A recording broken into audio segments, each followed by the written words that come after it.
Buckeye Talk back at Ohio State football practice. We got a long look, an entire practice worth of look at the Ohio State football team today. I'm Nathan Baird from cleveland.com, and he is Stephen Means. And I thought that might give us a better indication. I was kind of furiously taking notes how the defense was lining up today when they were going to first-team offense, second-team defense drills, or they were doing ones against ones in the team drills. And because of the people who were out today, I think I came out of today with less of an idea of who is starting on this defense right now.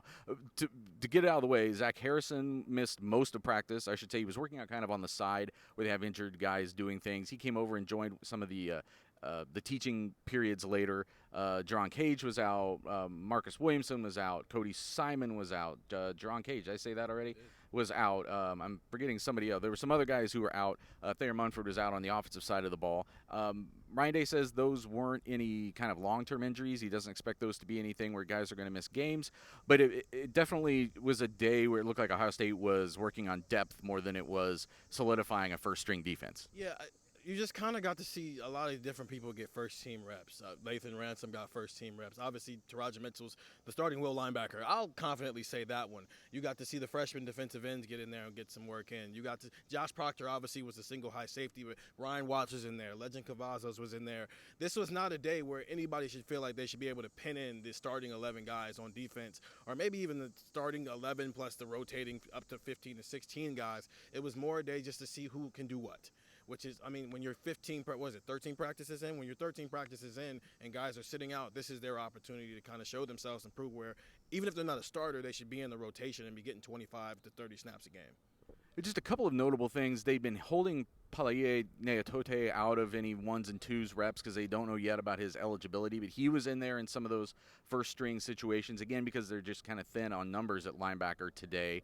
And those young cornerbacks were really rotating in there today, whether it's Ryan Watts, Legend Cavazos, all those guys were rolling in there to some extent. And when they were doing like red zone drill 7-on-7s, you were hearing their name a lot over the PA. They were making plays. They were also getting beat on some plays too because Garrett Wilson and Chris Olave are really, really good, and these quarterbacks are pretty decent. But I thought they were kind of holding their own, and you're starting to see that. The indication from today and then the indication from how the scrimmage went, how the scrimmage was talked about, the champions that they graded out from the scrimmage seem to indicate that some of these young guys might be farther along than we – not that we didn't think they were farther along, but we questioned how far along they might be to start the year. I think obviously Denzel Burke's name's come up a lot since the spring, and he lost his black stripe. He was the first one in the fall to do it, and obviously we heard his name a lot today.